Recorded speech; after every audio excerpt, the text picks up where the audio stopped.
मित्रों नमस्कार। अभी मैं हूं हीरा सिंह बिष्ट गांववासी। अभी हम जो 31 दिसंबर 2024 की जो रात्रि है उसका जो जश्न है अपने सारे मित्रों के साथ अपना सुदूरवर्ती गांव सीख में मना रहे हैं। और साथ में यहाँ मोटर रोड आने के बाद पहली बार हमारा सीख आगमन हुआ है। बहुत मन से जो है बहुत प्रसन्नचित हुए।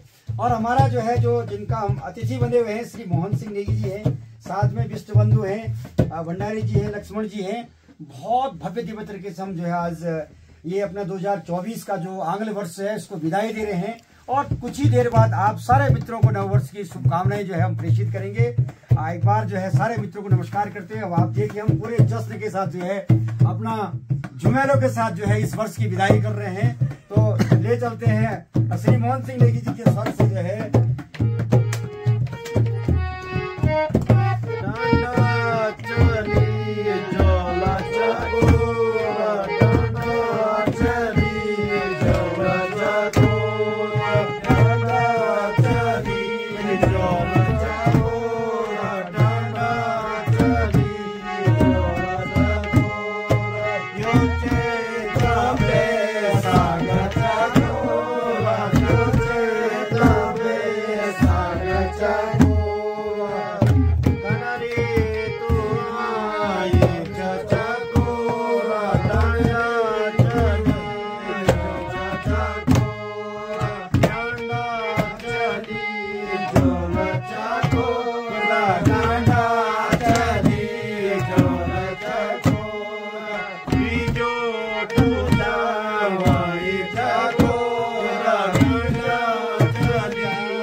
Bye.